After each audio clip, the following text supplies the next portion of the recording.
karaoke time. We make sweet love, baby.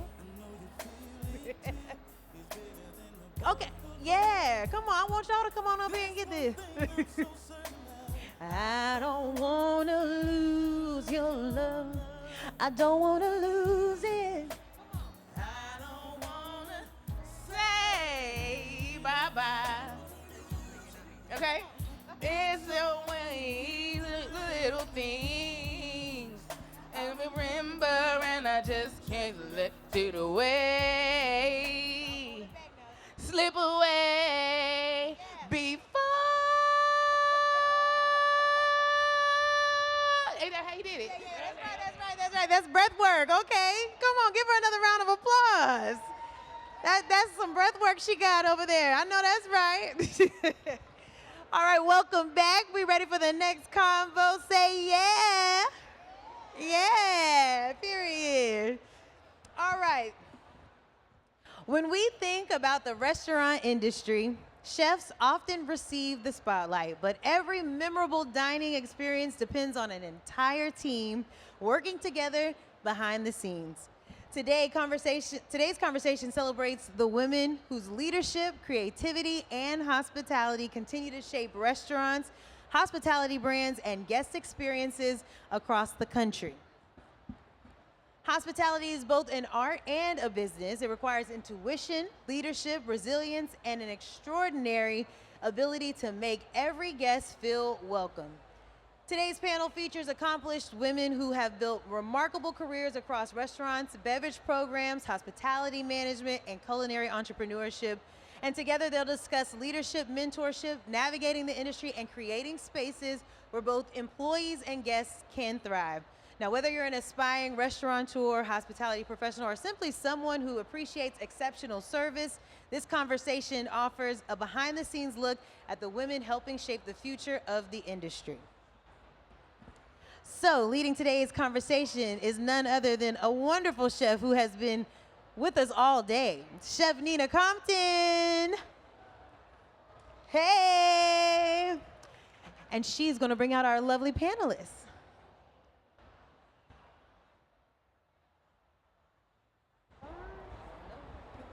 All right, while we wait for my mic to get kicked on, we're going to introduce our panelists today. And we are really showcasing the true boss ladies of New Orleans. And I would like to introduce, if you haven't been to Little Dizzies, you need to go tomorrow and Sunday, and every day of the week you can. Please welcome Arkeisha Bucket. Hello. Hello. Welcome, welcome, welcome. Thank you. Okay. Maybe I should just... Can you hear me?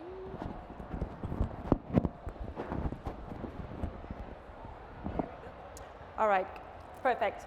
Now we're going to introduce our youngest chef on the panel, Miss Zoe Chase of Dookie Chase Restaurant, 5th generation. Please welcome Chef Zoe.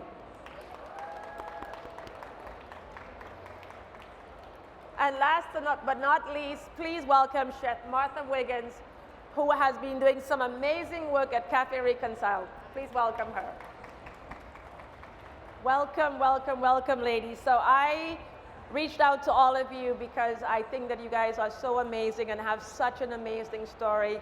I'm going to start with you and the history of Little Dizzies. I want to hear it from your mouth.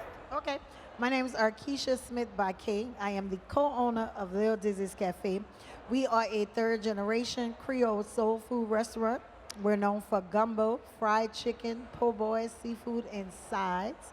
80% of the items that you eat from Dizzies comes out of our family cookbook.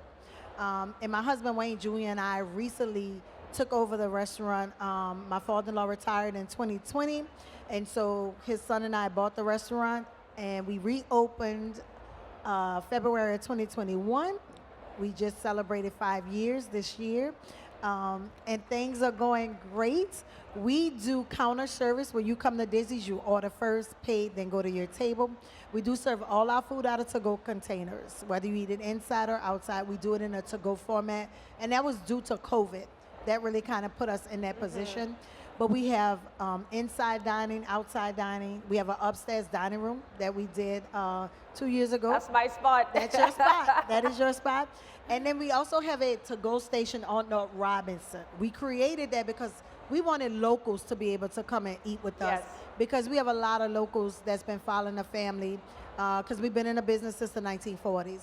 And so we wanted to be able to get some of them in and out and be able to get their food and get back to work. Yep. So they don't feel like, oh my God, I could never get in. And so the goal is to make sure the Bakke legacy continues. And you do an amazing job. If you guys haven't seen her in action during lunch service, it's like air traffic control. She is moving people in and out, and it's such an amazing operation to watch. And But we only open for 4 hours, 11 a.m. to 3 p.m. But this weekend, 11 to 5, Friday, Saturday, and Sunday. If you want to go to the restaurant, 11 to 5. But we're only open 4 hours. So the goal is to make sure if the person put in the effort to come to the restaurant, I want to make sure they are able to dine in if that's something they Yeah. want to do. So we just want to give you all the information up front so you're able to figure out what you want to eat and hopefully buy some stuff to go. that's always the one. And Zoe, talking about family and legacy, you are now Yes, the big wig at Dookie Chase. Fifth generation Chase. I'm sous chef at Dookie Chase Restaurant, prep chef. And it has just been such an honor to work with my family and just continue the legacy. Because as kids, we didn't take it as serious because they're like, oh, my people own a restaurant. But growing up and seeing such the amazing things that my grandmother has done for the community, establishing a fine dining restaurant at a time where they didn't have that for the community. So she just opened her arms to the community and just has done such amazing things. So it's such an honor, and I'm so grateful to be continuing the legacy and just being around all of y'all. It's just an honor, and I'm so grateful. I'm sure you feel a lot of pressure taking over. But one of the things that I really enjoy about Dookie Chase from before Miss Leah passed away is that everybody in that restaurant is family. It is a lot of us. It's a lot of family, but you can definitely tell that everybody is on the same road, the same path, because they're all, and it's very rare for that in a lot of restaurants, because to have so many people aligned, and then after she passed, it was still, we got to keep it going because she wants it to keep going. So it's a lot of pressure. That's what I love. Our family really preaches family and community. And you know, your family is always here for you, and you never, stray from your family. Yeah. So that's why I think it's your foundation. So Yeah. I think our family, ever since we was little, has always preached family, family, family. So, that's all we know. And it's such a blessing to work, like you said, it's my entire family at the restaurant.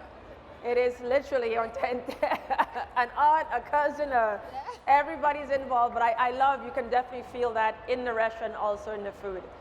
So Chef Martha, you have been chefs in restaurants, but now you are running this amazing program that we really need in this city. And I have hired quite a few of your students, so thank you for that. But tell us about your journey and your shift and how you keep the legacy going in this industry. Well, thank you so much for having me here. My name is Martha Wiggins. My title is Chief Culinary Officer at Cafe Reconcile. So I run the restaurant and all training aspects that are involved with it. We work with young people. So we're a restaurant and a nonprofit. We work with young people ages 16 to 24 in workforce development, but wraparound care. So we have a 4-tiered model.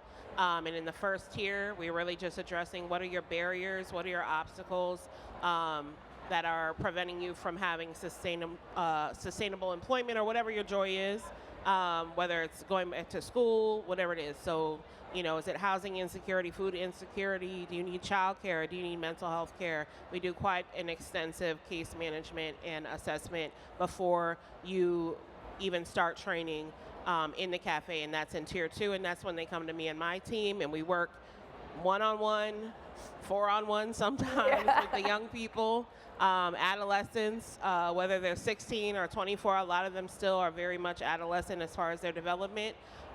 So I think, for me, being on this stage with two legacy New Orleans business chefs and business owners is amazing, and part of my responsibility. I'm very transparent that I'm not from New Orleans. I'm from Washington, D.C., and in a city that is very, very gentrified. I have a lot of baggage around that, and I came to the city 16 years ago, and I worked in the industry, and I found a lot of success in the industry, but I noticed the quality of life of a lot of people I work with was poor, and most of that was the black people, and they were the people working in the kitchen, and the disparity between the front of the house and back of the house wages was huge. So I was like, you know what, I have to step away. I can't keep doing things. I can't keep putting a Band-Aid on it or being the best of a bad situation, and also I need to give back and to figure out what the barriers are that the young people are facing in the city that I want to employ or manage. So my responsibility and privilege I think I have is a lot of young people I work with are disconnected from their food ways of their family because maybe they were displaced or whatever it is. Generations were very close together, but they've been a lot of my young people are disconnected from the food that these two legacy individuals share, and it is my privilege to reconnect them to that, because that food is inherently belongs to these young black people from New Orleans. These dishes, I want them to tell people how to make it rather than the other way around when they get out into the industry.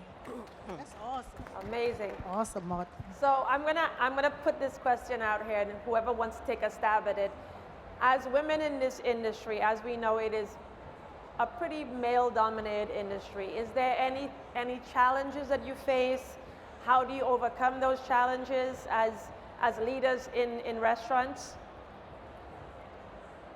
Well, for me, I'm kind of in a situation where I'm married into the family, but I am the face of the family. Yeah. And so I do face sometimes where people who may have been customers for years, because we're talking 3 generations. Right.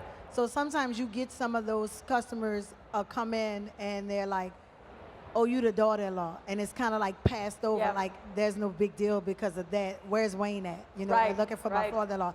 And so how I overcome that, I'll say to them, remember, pretty much everything you eat here comes out that family cookbook. Yep. So the consistency is always going to be there. The food you loved on Law Street, the food you loved on Oak Street at Zachary's, the food you loved on Washington Avenue at Cafe Baquet, you're going to find that at Little Dizzies Cafe. Yep. So I use that to kind of break the ice, if that makes sense. Because some people, when they see a woman that owns a business or is the executive chef or something like that, you can see facially the expression on them. Oh, like, yeah. oh, wow. So you're in charge. But I feel like my food's going to speak for itself. My customer service is going to be excellent. And 9 out of 10, you win them over. Yeah. But you got some of them grouches. Yeah. There's always a grouch, but You got some grouches that just, it is what it is. yeah.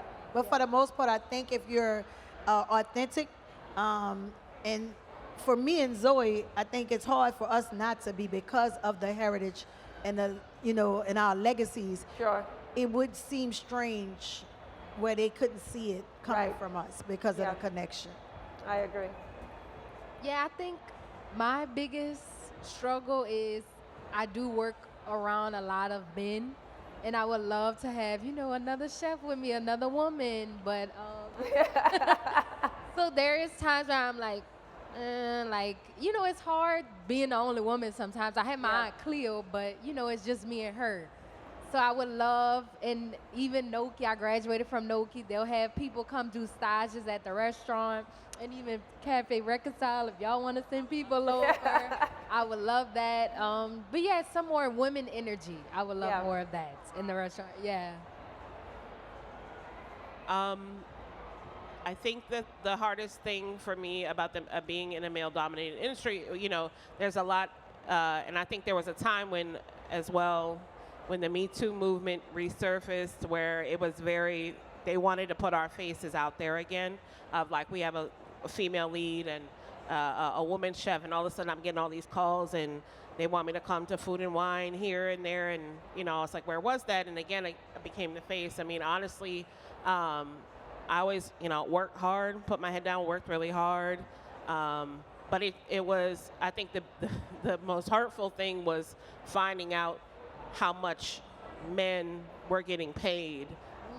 That was not, I was kind of clueless because I was just happy to be there for so long. I was fighting my weight. I'm going to get to the top. I'm going to be with the guys. But when I was like, found out, accidentally here and there, they get paid what and I get paid what?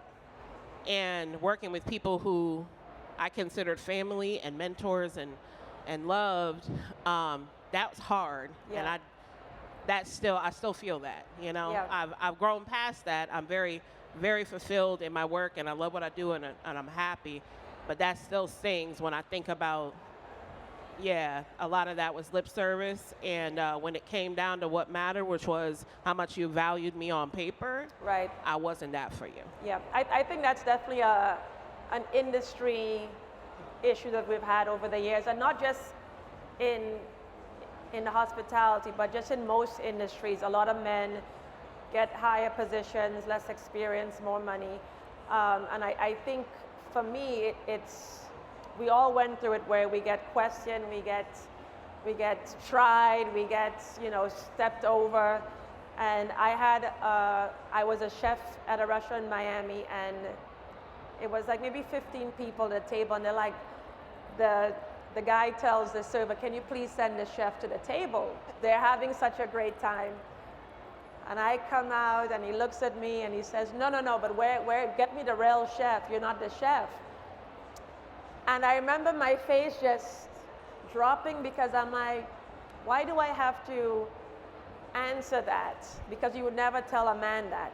And I have quite a few women that are in management positions, and I always say, you kind of have to check them and be like, would you tell a man that? And then they kind of do that, because it's hard. And I want more women in the kitchen, and we saw a lot of those changes happen after COVID, where we had a lot of female sous chefs or line cooks, servers, but during quarantine, everybody got to spend time with their kids, and they're like, "Chef, that quarantine life, I want to have that life." And I'm like, we do dinner service, so a lot of those things changed, but I genuinely enjoy working with women, because there's no ego, there's no drama. We can all work, where I feel like with men, you gotta dance with their ego a little bit, you gotta fluff them up. And with women, they're here to work, and they wanna learn. So I think what we're seeing in this city a lot is, and that's why we wanna do that Women's Happy Hour, is showcasing how many women-owned businesses and restaurants we have here, and start networking, because it's really important for us to share information, share contacts, because nobody's going to give it to us. No. And creating this kind of network of sharing information and having a group text or whatever it is, let's empower each other through those kind of networks. And you kind of have to open those doors for people and do those things. I think that is very important. About a year ago, I started with some other restaurant ladies. You were the inspiration. Yes. So Justini's, Be Sweet Bistro, and Tasty Treats. It was actually during Super Bowl and Mardi Gras. And we saw each other in Restaurant Depot. And the next day, I saw the other one in Dillard's. We kept running into each other, and they were like, "We gotta get together after all this craziness," and we did. So we go to dinner once a month. We take a day out of the month, and the four of us are gonna go to dinner.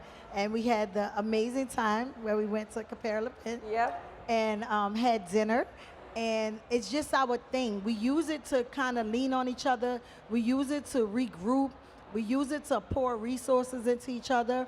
We have a group text that we do talk, but that dinner is vital, because sometimes you need to have someone lay a hand on you, to give you a hug, to kiss you. Sometimes you need the physicalness of the comfort versus just a text message. And we've learned over the last year that that really works for us. That night when you guys came in, I was so jealous because they were cracking jokes, laughing loud, and I felt like I was missing out. And I went to the table and I'm like, what is it, a birthday? They're like, no, this is like a little dinner club. And that always stuck with me because there's just so many people that I see as chefs and I see them at an event and we catch up for 5 minutes, but we don't actually stop and take the time. So thank you for that because it always stuck with me that we have to slow down and connect with people. It's simplest thing as just calling somebody opposed to a text message, having that contact or just say, hey, I'm thinking about you, I hope everything is well. Just those little seconds of just slowing down instead of just sending a text that doesn't have any emotion really. It doesn't. Having an in-person communication is key. Yeah. Having an in-person time, it really, at least for me, and it seems for the other three ladies, it works for us when we get together for the dinner. And I'm so happy to say we've never missed a dinner since then. Like we've never missed a dinner ever. So where's the next dinner? I need to know. I might crash. I think the next dinner we're trying to go to the new restaurant, Candies. Okay. All right, we just did GW Finn's. Ooh, that's a good one, yeah. Oh, I love. It's a good one. And so we always try to support. The biggest thing for us is making sure we support other Black-owned restaurants. Yep. You know, that is key for me, is to make sure if I'm gonna spend my money, if I'm gonna eat out, that's gonna be my first thing. Yep. And if it's good, I'm a repeat offender. I'm gonna go with them. I'm gonna go with my husband. I'm gonna go with my children. Like I'm going to keep going if I'm feel like it is feeding not just my stomach, but all of it is coming positive to me. I'm gonna do it, you know, and that's what matters. I talked to Zoe in the back about making sure we get together because you got these two families that it's are so important. close in range from each other and connection throughout the years, and that in this new generation, we definitely need to make sure we stay connected. Yeah.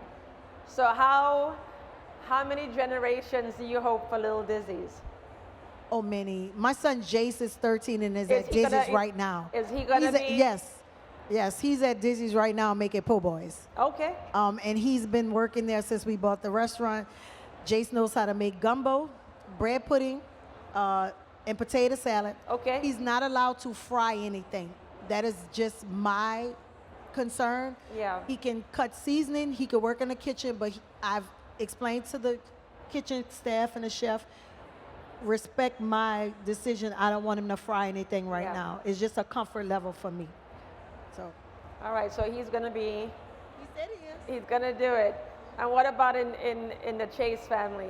Yeah, so I'm fifth generation, and in the fifth generation, we have like 27 grandkids, and so this is not gonna stop. It's gonna be. Sometimes I couldn't do it without them. Like we have gold bellies, so we ship chicken Creole, the shrimp Creole, and there's times where you can have 50 gold bellies in one day. Wow. So I'm like, I need help. So literally, like my little cousins, all the fifth generation will come help me prep the gold belly, prep to make gumbo and everything. So they definitely keep it going, and they're willing, like they love it. And I think it's just spending time with your family is really the key.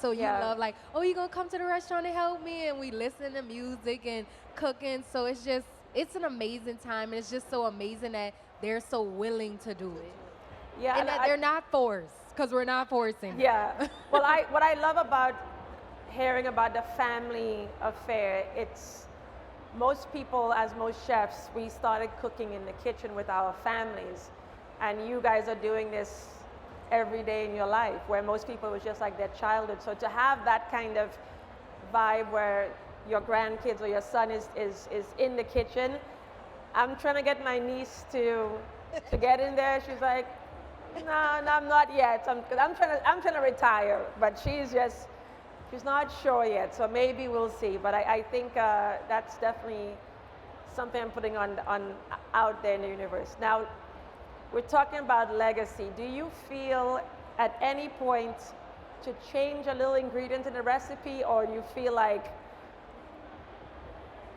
That's hard to say because especially, and I know y'all, they coming for what they want. Right. They coming for the gumbo, they coming for the chicken, they coming for the bread pudding. So it's like, hard to say, oh, I want to change this, but we have tried to do specials.